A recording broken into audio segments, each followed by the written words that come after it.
C'est bon, on est sur le terrain maintenant et on va taper notre première porte. Le stress monte, hein, un petit peu, surtout pour ceux qui ne l'ont jamais fait, mais vous allez voir, ça va bien se passer. Donc là, sur ce module-là, on va s'intéresser au type 1, d'accord? Donc le type 1, rappelez-vous, c'est la personne qui est dans le projet, c'est la personne qui est intéressée, d'accord?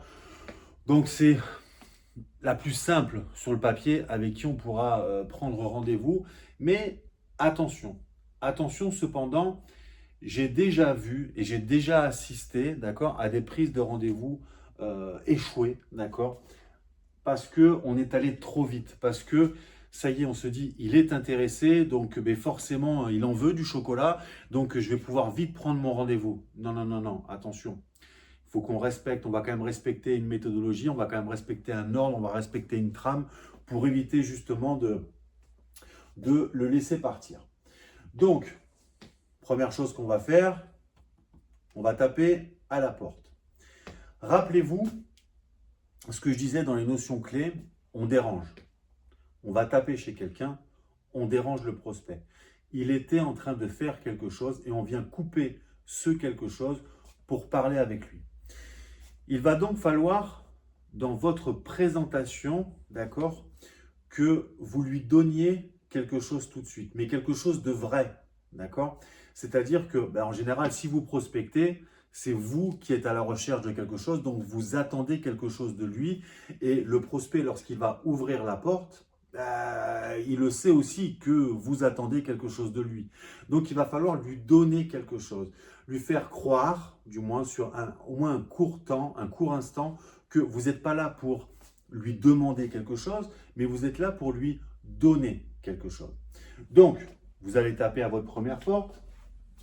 La première étape, ça va être, rien de compliqué, hein, la présentation. Vous allez vous présenter à lui. Pour moi, il n'y a pas de phrase type, il n'y a pas de phrase clé, mais pour autant, je pense qu'il faut que dans votre phrase de présentation, dans votre phase de présentation, il faut qu'il y ait certains éléments quand même qui sont pour moi super, super importants. La première, bah, bonjour, forcément. Ensuite, ça va être qui je suis. La deuxième chose, la société pour laquelle je travaille.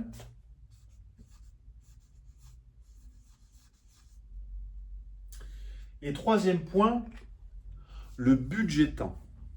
Pour moi, ce budgétant est important et c'est quelque chose qu'il faut garder en tête parce que vous allez taper à la porte. La porte va s'ouvrir. Le prospect ou la prospect va vous voir. Et là, dans sa tête, elle se dit, oh, ça va être long. Encore quelqu'un qui va essayer de me vendre quelque chose, ça va être méga long. Donc il faut lui faire comprendre tout de suite que ça va être très bref. On n'est pas là pour l'embêter, l'enquiquiner pendant des minutes, des longues minutes, des heures entières, d'accord? On est juste là, ça va durer, il faut qu'il croie que ça dure ne serait-ce que quelques secondes, d'accord? Donc on va aborder directement le budgétant, d'accord? C'est-à-dire le temps qu'on va lui demander, le temps qu'on va lui prendre, d'accord? Donc, par exemple, bonjour, je suis Kevin de Solutions Contact. Voilà, je vous avance juste 2 petites secondes. Ça suffit. Maintenant, la présentation n'est pas terminée. Donc, je lui ai dit qui j'étais, la société pour laquelle je travaillais et le temps que j'allais lui prendre. Maintenant, il faut que je lui donne le cadeau. Il faut que je lui donne la raison pour laquelle je suis là et la raison pour laquelle je le dérange. Et il faut que la raison pour laquelle je le dérange soit à son avantage, aille dans son sens, d'accord? C'est pas pour moi, même si après on va y aller sur le terrain pour nous, d'accord? Mais au début c'est pour lui. On le dérange pour une raison précise, pour lui. C'est de la bienveillance. Moi, ce que j'aimais faire, c'était taper autour des pauses en cours. Et donc, lorsque je tapais, et voilà, bonjour, je suis donc Kevin, Solution Contact. Je vous dérange juste 2 petites secondes. C'est simplement pour vous avertir qu'on est en train de poser votre voisin là, juste à côté. Et les poseurs vont meuler des tuiles, ça va faire du bruit. C'était juste pour vous avertir, ça ne durera pas plus qu'1 heure ou deux. Est-ce que vous pensez que la personne va vous envoyer bouler après lui avoir dit cette phrase-là? Vous le dérangez juste pour vous excuser et l'avertir qu'il va y avoir du bruit et que ça risque de le déranger. Quelle est la chose qu'il va vous dire? Merci. Du moins, si c'est quelqu'un de bien éduqué, normalement, il vous dira merci. Donc, qui je suis, la société, budget temps et la raison pour laquelle je le dérange. Donc, par exemple, le bruit que les poseurs vont faire durant l'installation du kit photovoltaïque chez leurs voisins. Ok? Et ensuite, j'enchaîne. Mais voilà, en même temps, j'en profite. Voilà, je vous laisse ma documentation pour continuer à nous faire connaître. Si on veut une interaction, il faut une question. D'accord? Si on laisse un blanc comme ça, la personne va dire ok, ben merci, hop, salut. Et elle s'en va. Non. Il va falloir enchaîner par une question, puisque rappelez-vous ce que je disais tout à l'heure sur les 3 profils. Il est super important pour nous d'identifier dans les premières secondes le profil qu'on a en face de nous. Qui es-tu? Tu es 1, 2 ou 3. Ok? Donc je la refais. Alors habituez-vous par contre à ce process-là. Je vais souvent répéter. C'est-à-dire que je vais amener une notion et je vais répéter tout dans l'ensemble. Ok? Donc, bonjour, excusez-moi, je suis Kevin, solution contact. Je vous dérange juste 2 petites secondes parce qu'en fait, on est en train de poser chez vos voisins un kit photovoltaïque. Ça risque de faire un petit peu de bruit. Voilà, c'était pour vous présenter nos excuses par avance. Et voilà. Et en même temps, j'en profite pour vous donner cette documentation pour continuer à nous faire connaître. Et là, on enchaîne. Et je ne sais pas, c'est peut-être un sujet sur lequel vous êtes déjà penché.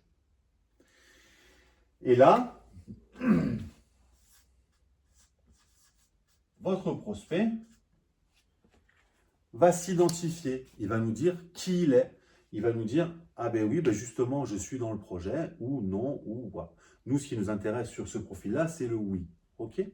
Donc, on lui pose la question. D'ailleurs, c'est peut-être un sujet sur lequel vous êtes déjà penché. Il va nous dire oui, super. Ça veut donc dire que il est 1. Donc, normalement, on devrait prendre le rendez-vous. Mais là, on freine un peu. Le fait qu'ils nous disent oui, ça veut dire quoi? En fait, il faut que vous preniez l'habitude de tirer vos conclusions et de réfléchir à voix haute. Si il s'intéresse au photovoltaïque, ça veut donc dire qu'il commence à se poser des questions sur sa facture. C'est ça. Et je lui dis, d'accord. Donc ça veut dire que vous êtes en train de vous poser des questions sur votre facture. C'est ça? Oui. Merci. Le fait de me dire oui, ok, il va me permettre de rentrer dans une découverte. Et pour moi, pour bien mener une découverte, c'est, comment dire, pour la faire dans le bon ordre, il faut respecter les autorisations que notre prospect nous donne. C'est-à-dire que même si il est dans le projet, on ne peut pas se permettre de lui poser toutes les questions qu'on veut à n'importe quel moment, dans n'importe quel ordre. Ce n'est pas possible. Soyons ordonnés. Là, rappelez-vous ma phrase d'avant. Ma phrase avant de rentrer de ma découverte, c'est ça veut dire que vous commencez à vous poser des questions sur votre facture. Après le mot facture, il me dit oui, il me donne donc l'autorisation de lui poser des questions sur sa facture. Et là, on va donc commencer notre découverte, mais dans un sens et dans un ordre bien précis, c'est-à-dire qu'on va d'abord s'intéresser à sa situation actuelle. Sa situation actuelle, c'est quoi? Sa situation actuelle, c'est le montant de sa facture. Ok, donc il va nous donner le montant. Comme il nous donne le montant, il nous donne l'autorisation de comprendre, du moins de lui poser la question de « mais ok, donc tu payes tant, mais ça veut dire que tu consommes comment en fait? Quel est ton chauffage? Quelle est ton eau chaude? Vous voyez ce que je veux dire? On a l'autorisation. C'est toute une question d'autorisation. Donc, ça veut dire que tu te poses des questions sur ta facture? Ouais, c'est ça, oui. Autorisation, super. Parce que vous payez combien aujourd'hui d'électricité? Ah, je paye 1 500 € ou je paye 2 000 €. Ok, bon, ouais, c'est effectivement. Quand on commence à payer des factures comme celle-ci, je comprends qu'on commence à se poser la question. Et donc, ces 2 000 €, ils sont justifiés par quoi? C'est quoi votre mode de chauffage? C'est quoi votre chaude? Est-ce que vous avez un véhicule électrique? Est-ce que vous avez une piscine que vous filtrez, que vous chauffez?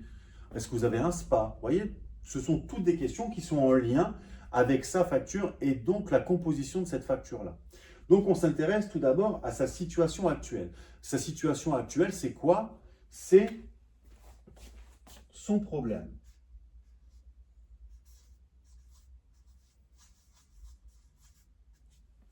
OK?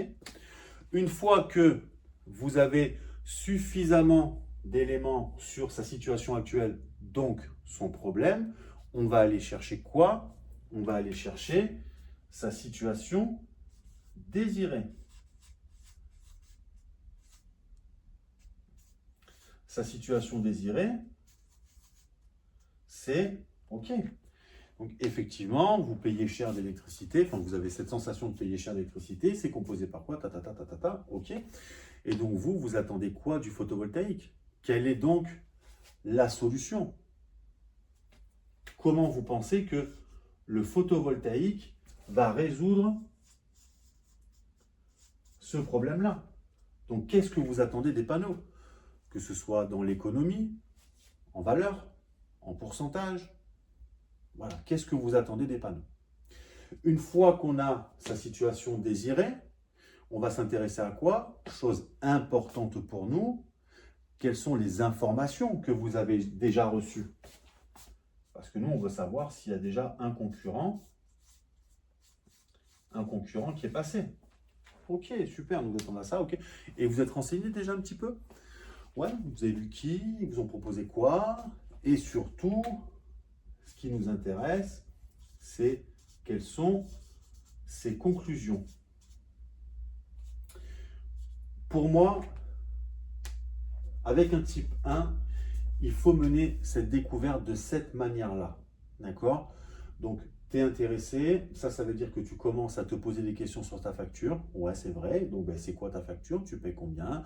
Ton chauffage, Ok, maintenant que tu as identifié le problème, donc ça veut dire que tu veux résoudre ce problème-là. Ok, donc qu'est-ce que tu attends des panneaux? Qu'est-ce que tu penses qu'ils pourraient faire, les panneaux chez toi? Qu'est-ce que tu aimerais qu'ils fassent chez toi?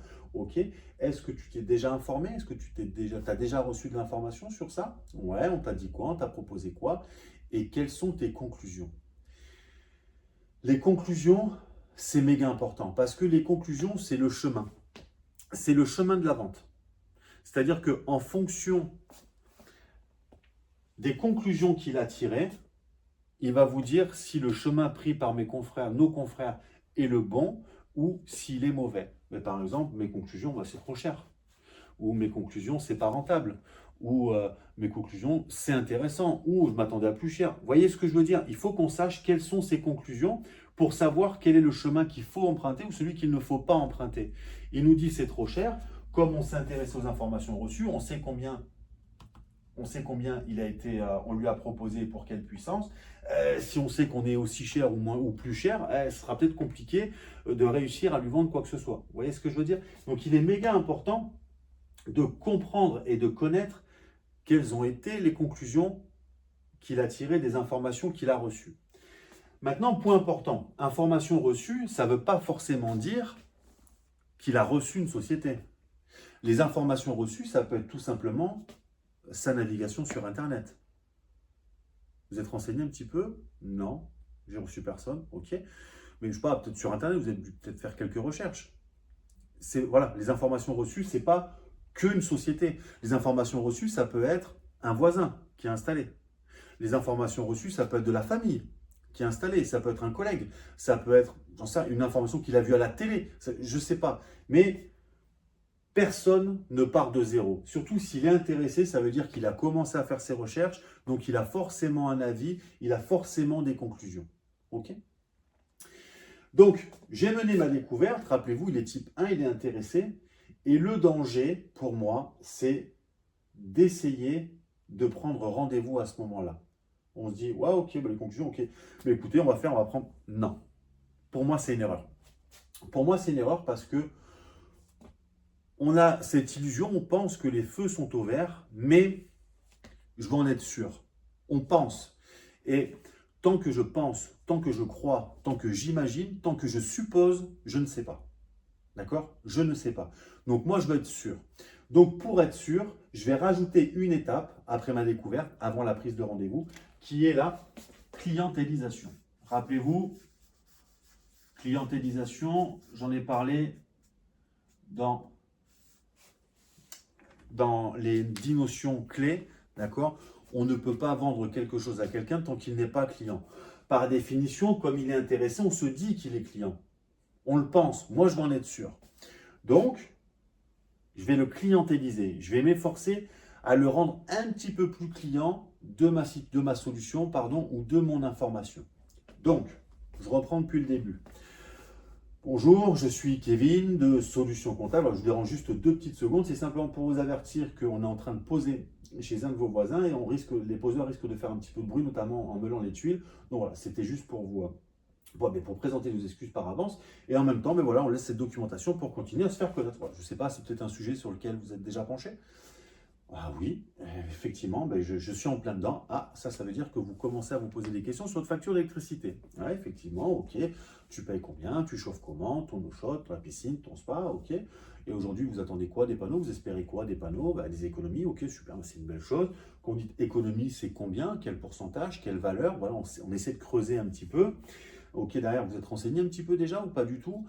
Non, vous avez reçu personne? Non, peut-être une navigation sur Internet, vous avez dû avoir quelques infos. Ouais, ok, et c'est quoi vos conclusions par rapport à ça? Ok. Et donc, j'arrive à la clientélisation et là, je vais lui dire, ok, effectivement, vous avez raison. Par rapport à ce que tu veux, par rapport à ta situation désirée, le photovoltaïque peut être une bonne solution. Grâce au photovoltaïque, tu vas pouvoir aller faire 50 à 70% d'économie d'énergie. Donc ça, c'est son avantage, d'accord? Son avantage direct sur sa facture, c'est son gain, ok? Donc grâce à lui, vous allez pouvoir faire 50 à 70% d'économie sur votre facture. Et là, rappelez-vous ce que je vous disais dans les notions clés, 100% veulent faire des économies, mais ça ne veut pas forcément dire que 100% ont le budget ou sont prêts à le dépenser.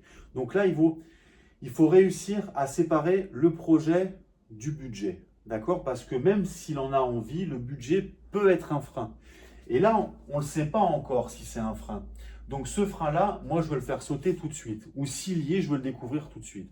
Donc plutôt que qu'ils me le disent et devoir à traiter cette objection, je vais mettre moi directement les pieds dans le plat. C'est-à-dire, voilà, donc je reprends le début de ma clientélisation. Effectivement, écoutez, par rapport à ce que vous souhaitez, le photovoltaïque, ça peut être une bonne solution. Vous pouvez faire 50 à 70% d'économie sur votre facture d'électricité.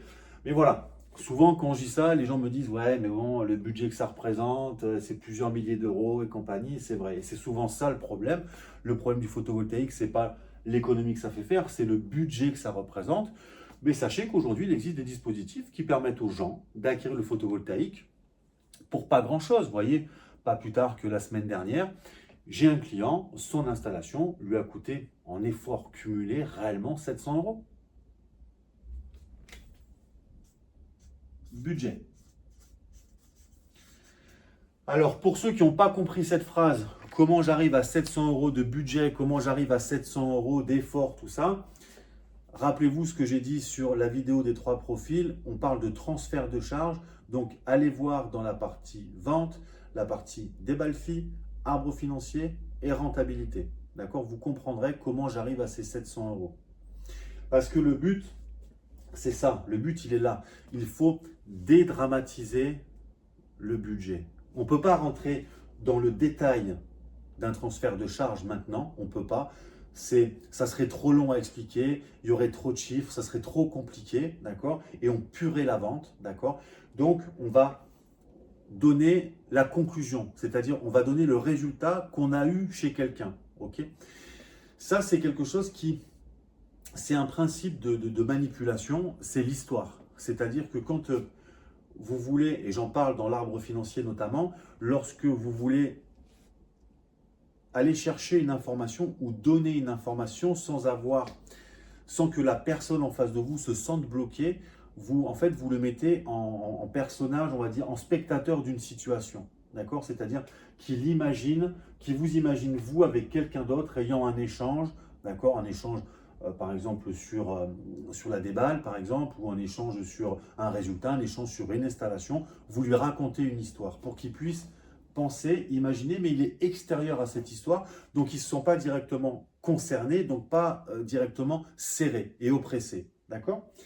Donc, pour moi, il est important de repartir sur cette clientélisation. Ah, ok. Donc, je reprends la situation désirée. Effectivement, si vous souhaitez ça, mais le photovoltaïque peut être une bonne solution. Grâce à lui, vous pourriez faire 50 à 70% d'économie sur votre facture. Mais voilà, c'est vrai, souvent, quand je dis ça aux gens, les gens me disent, oui, bah, t'es bien mignon, toi, avec tes 50-70% d'économie sur la facture. Mais le budget que représente l'installation, c'est monstrueux. Plusieurs milliers d'euros rentabilisés sur 20 ans. Et c'est le problème du photovoltaïque. C'est-à-dire que si aujourd'hui le photovoltaïque était plus accessible, ben, plus de gens l'auraient. Mais sachez qu'aujourd'hui, il existe des dispositifs qui permettent aux gens d'avoir le photovoltaïque, de profiter d'une installation photovoltaïque pour pas grand-chose. Pas plus tard que la semaine dernière, j'ai un client, son installation de sa poche, en effort réellement, ça lui a coûté 700 euros. Et tout de suite après, j'attends pas de réaction, parce que la réaction, je la connais, et même dans l'absolu, elle ne m'intéresse pas. Tout de suite, en suivant, j'engage ma prise de rendez-vous. Tout de suite, tout de suite, tout de suite. Ça y est, il est type 1, donc par définition, il est client de l'information. Je lui ai amené des éléments de clientélisation, d'accord?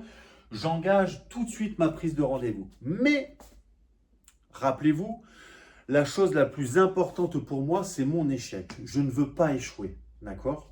C'est-à-dire que je ne veux pas tenter de prendre un rendez-vous si je ne suis pas sûr, si je ne suis pas certain que le rendez-vous, je vais le prendre.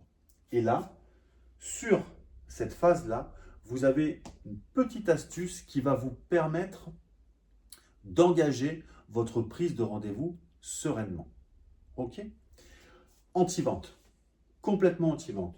Vous avez fini votre clientélisation, voilà, machin, donc je refais juste la fin de la phrase, donc mais ça lui a coûté seulement 700 euros en effort réel de sa poche. Donc, ce que je ferais, alors attention, c'est ce que je ferais, c'est pas ce que je peux faire, c'est pas si vous voulez, c'est non.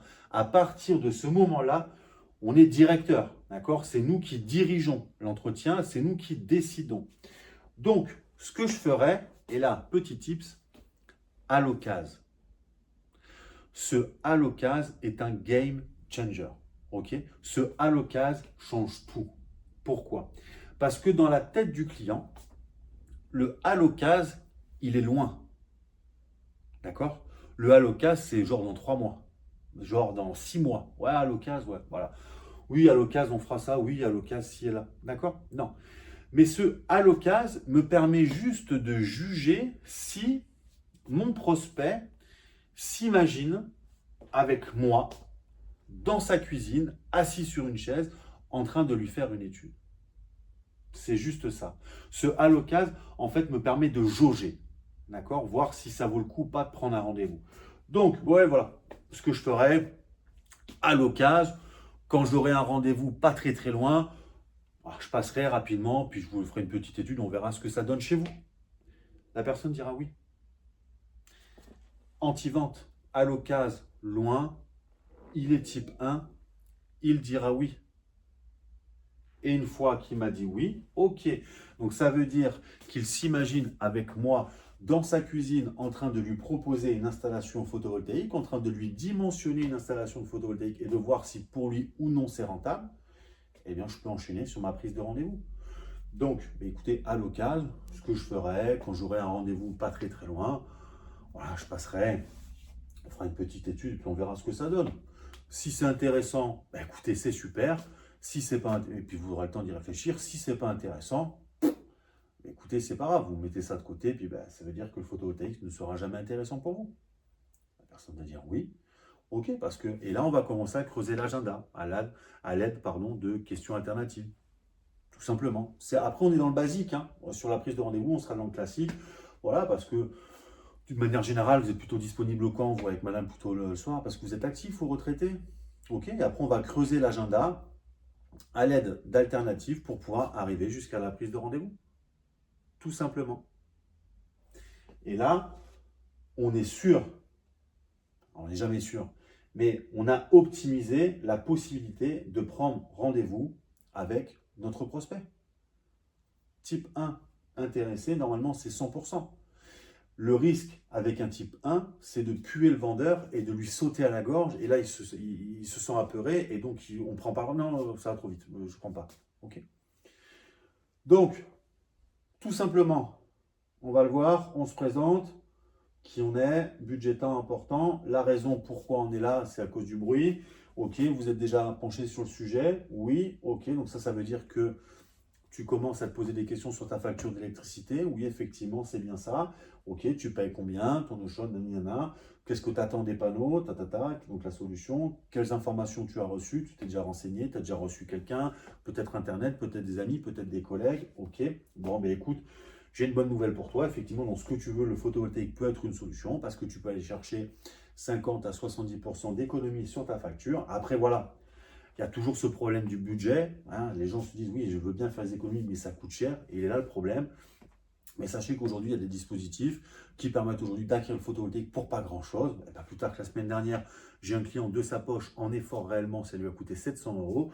Donc, ce que je ferai à l'occasion, quand je ne serai pas très loin, parce que de toute façon, ce n'est pas un projet que vous avez pour tout de suite, hein, parce que j'ai pu comprendre, je passerai, je vous laisserai une petite idée de prix, et puis on verra si c'est intéressant pour vous. Si c'est intéressant, c'est super. Si c'est pas intéressant, ben, vous rangez ça définitivement dans un truc. Ok, parce que d'une manière générale, pour vous rencontrer, c'est plus facile quand? Parce que vous êtes actif ou retraité. Ah, vous êtes actif. Ah, vous travaillez dans quoi? Hein. Un petit peu de sympathie, ça fait pas de mal. Ok, donc préférez début de semaine, fin de semaine. Ok, plutôt le matin, le soir. Ok, ben, jeudi, vendredi, préférez quoi? Ok, ben, je jeudi. Voilà, tout simplement. J'insiste pas sur cette partie ici, prise de rendez-vous, parce que normalement, vous savez positionner un rendez-vous, vous savez le positionner quand on. Cette partie-là, positionner un rendez-vous, c'est pas le plus compliqué, c'est d'arriver justement jusqu'à cette prise de rendez-vous. Le seul petit tips, c'est le à l'occasion, d'accord, d'utiliser ce qui nous permet de s'assurer que si j'essaie de prendre rendez-vous, ben, je pourrais le prendre. Rappelez-vous, vous n'avez que 3 chances pour positionner un créneau. Si vous ratez au premier, si vous ratez au deuxième, il y a de fortes chances que le troisième, ça soit non plus. Donc, creusez bien l'agenda à l'aide d'alternatives, les passions, les enfants, les ci, les là.